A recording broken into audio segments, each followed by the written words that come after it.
Hello viewers, I am Kalpana. In this video, I am going to take here study of compound of nitrogen. Next compound is nitric acid. इसके पहले हमने यहाँ पे finish किया है ammonia.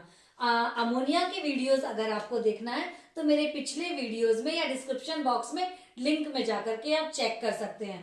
तो चलिए स्टार्ट करते हैं. Study of compound. Study of compounds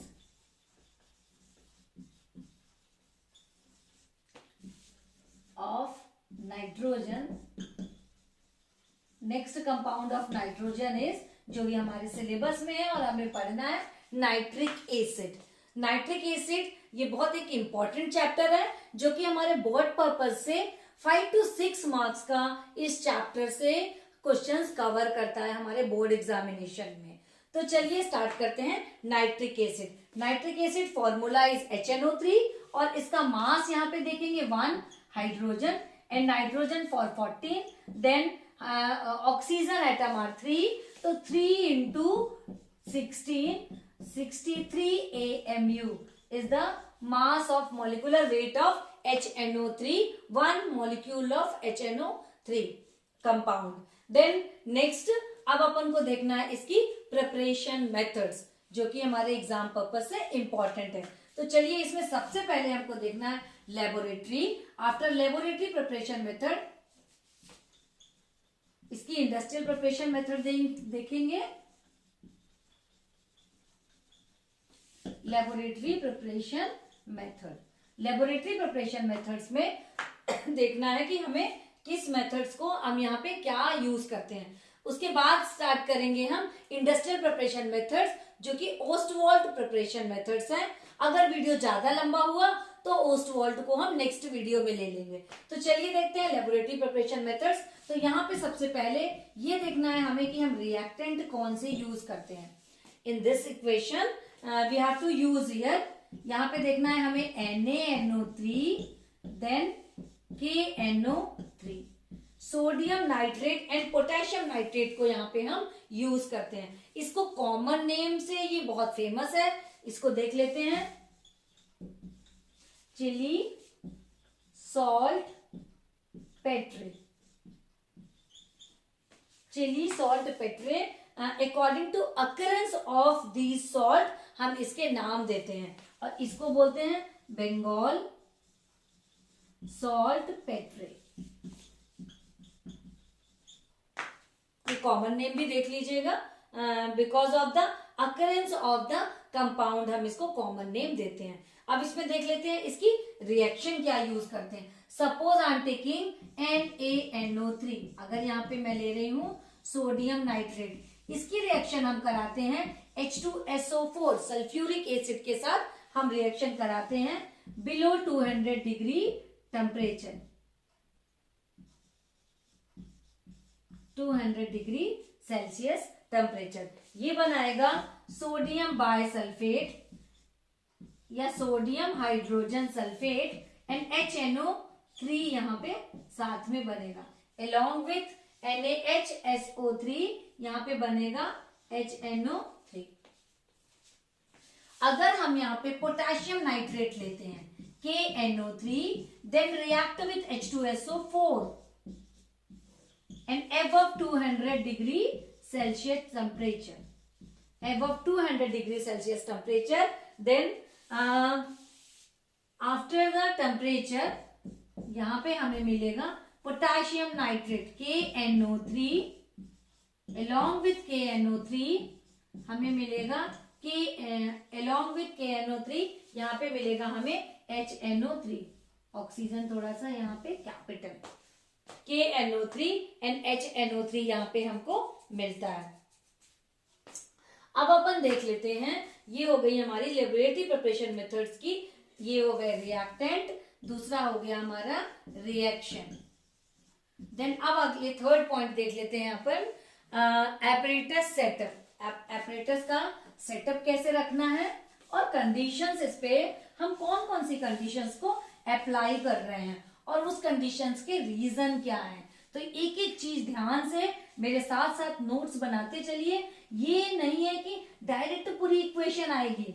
exam में डायरेक्ट कभी भी कोई पूरी इक्वेशन नहीं आती है, लेकिन जब हम इस पूरी इक्वेशन को ध्यान से पढ़ेंगे तो इसमें से छोटे छोटे क्वेश्चंस निकल के आते हैं जो कि हमारे एग्जाम पर्पज से बहुत इंपॉर्टेंट है। तो पहली चीज हो गई रिएक्टेंट, दूसरा हमने देख लिया chemical equation, then third is the apparatus setup. तो चलिए देख लेते हैं एपरेटस सेटअप क्या है, रखते हैं। एपरेटस सेटअप में हम एक लेते हैं रिटॉर्ट, इस शेप की एक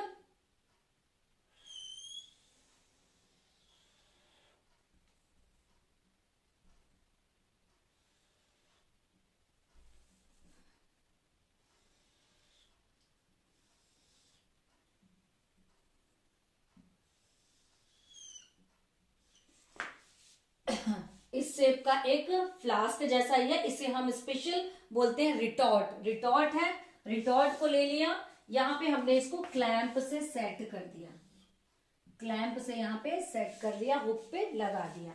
इसके बाद इधर हमने एक फ्लास्क को अरेंज किया, एक राउंड बॉटम फ्लास्क लिया, उसको इस तरीके से, इसे भी क्लैंप से हम सेट करते हैं। राउंड बॉटम फ्लास्क, इसे हमने यहाँ से सेट कर दिया और यहाँ पे हमने इसे भी एक स्टैंड में क्लैंप के थ्रू इसको भी सेट कर दिया। ये हो गया।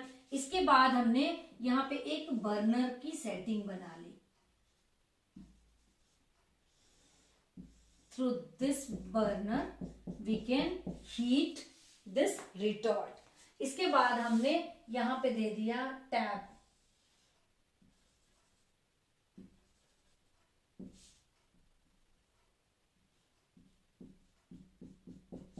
ये वाटर की सप्लाई आ रही है और यहाँ पे इसको कूल करती हुई नीचे गिरेगा वाटर। यहाँ पे है हमारा मटेरियल मीन्स प्रोडक्ट, इसको हमने कर दिया यहाँ से पैक। चलिए अब इसकी मैकेनिज्म को समझ लेते हैं। हमने क्या दिया रिएक्टेंट, सपोज अगर मैं ले रही हूं NaNO3, यहां लिख देती हूं मैं NaNO3 ले रहे हैं, और क्या ले रहे हैं, सपोज साथ में हम ले रहे हैं H2SO4।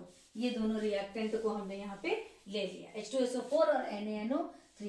यहाँ पे दे दिया हमने हीट, हीट कितनी दी, below 200 degree Celsius temperature, below 200 degree Celsius temperature पे हमने हीट दिया। क्यों दिया ये भी चेक कर लेते हैं। NaNO3 जब H2SO4 से रिएक्ट करेगा बिलो 200 पे बनाएगा NaHSO4 along with NaHO4, ये हमको मिल रहा है यहाँ पे प्रोडक्ट HNO3।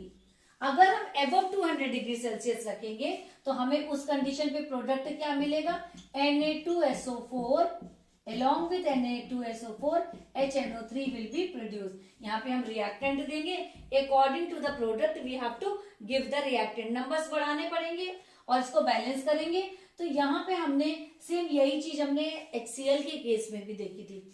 Na2SO4 जब यहाँ पे बनेगा sodium sulphate, so sodium sulphate का नेचर स्टिकी नेचर का होता है, क्योंकि हमारा ये पूरा सेटअप एक ग्लास का अरेंजमेंट है, तो ये आकर के ग्लास के पूरे एपरेटस पे स्टिक कर जाएगा। जब ये स्टिक करेगा तो हमें क्या करना पड़ेगा, उसको निकालने की नीड होगी, क्योंकि जब ये पूरे एपरेटस पे स्टिक कर जाएगा तो मे भी हमारी रिएक्शन स्लो डाउन होकर के क्लोज हो जाएगी और हमें HNO3 का प्रोडक्शन जो यहाँ पे हो रहा है वो हमारा क्या हो जाएगा, बंद हो जाएगा।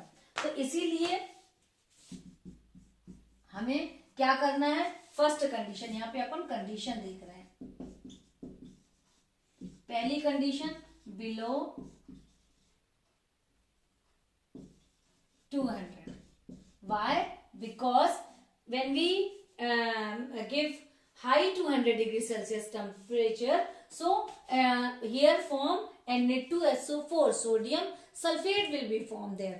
अब जब यहाँ पे सोडियम सल्फेट फॉर्म होगा तो क्या होगा, ये स्टिकी नेचर का होगा और इस पे स्टिक कर जाएगा। तो दूसरी चीज है glass apparatus may be break, glass apparatus may be break। एक प्रॉब्लम यहाँ पे ये आ गई, इसीलिए हमें ये कंडीशन रखना पड़ रहा है बिलो 200 डिग्री सेल्सियस टेम्परेचर। और भाई थर्ड थिंग इज, अगर हम एबव 200 डिग्री सेल्सियस टेम्परेचर दे रहे हैं तो मिल तो हमें HNO3 ले रहा है, लेकिन हमारा क्या हो रहा है, wastage of fuel, wastage of fuel, यहाँ पे फ्यूल का वेस्टेज हो गया। देन एक और कारण है यहाँ पे जो कि हमें एबव 200 डिग्री सेल्सियस टेम्परेचर नहीं रखते हैं। वाई? बिकॉज HNO3 जो यहाँ पे बन रहा है, अगर हम उसको एबव देंगे तो ये क्या होगा, मे बी डिकम्पोज।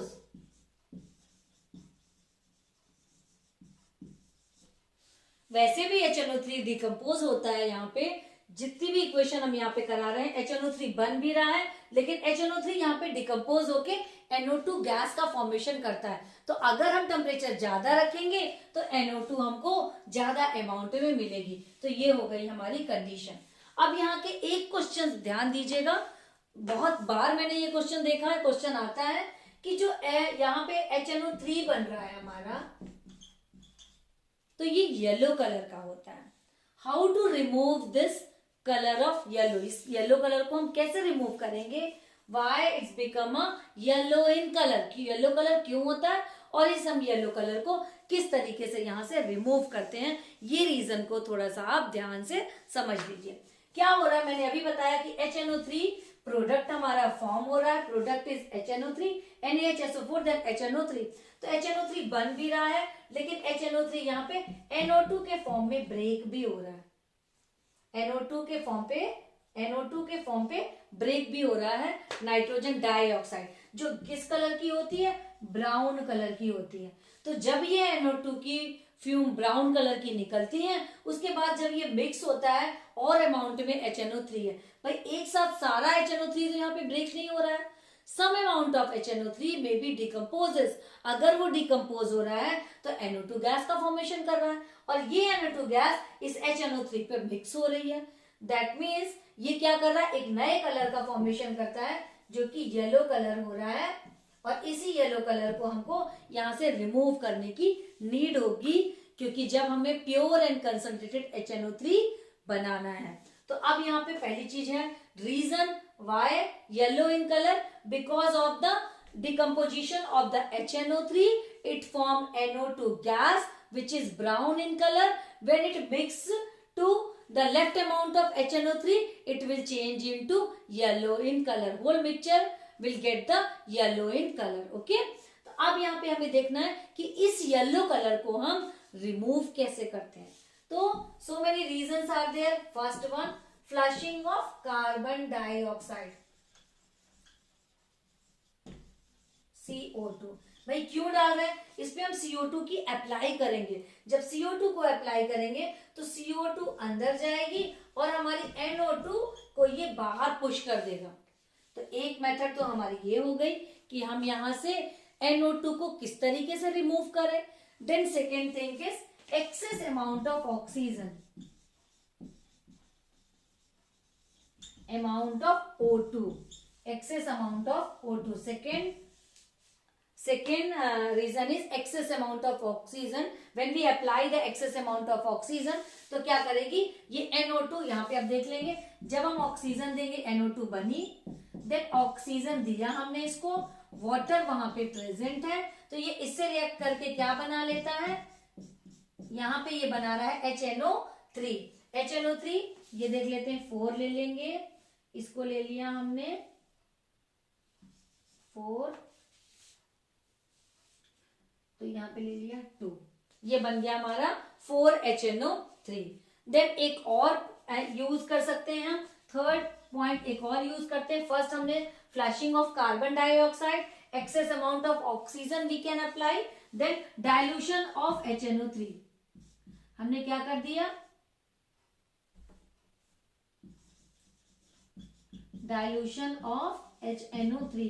तो जब हम HNO3 को डाइल्यूट कर रहे हैं तो उस कंडीशन में सेम इक्वेशन होगी, NO2 है जो यहाँ पे डिकम्पोज हुई, ऑक्सीजन है यहाँ पे, और हमने इसको डाइल्यूट कर दिया, मीन्स वाटर की सप्लाई दे दी। जब वाटर की सप्लाई देंगे तो ये बनाएगा HNO3, इसको हमने कर दिया 4 और इसको कर दिया 2, तो रिएक्शन विल बी बैलेंस हो जाएगी यहाँ पे। तो ये है हमारी laboratory preparation method of nitric acid. अगर आपको मेरा चैनल अच्छा लगता है तो इसको लाइक करिए, सब्सक्राइब करिए और अपने फ्रेंड्स के बीच में इसको शेयर करिए। अब आगे के वीडियोस में अपन देखेंगे ओस्टवॉल्ट प्रिपरेशन मेथड्स। पढ़ते रहिए, फिर मिलते हैं नेक्स्ट वीडियो में। Bye bye.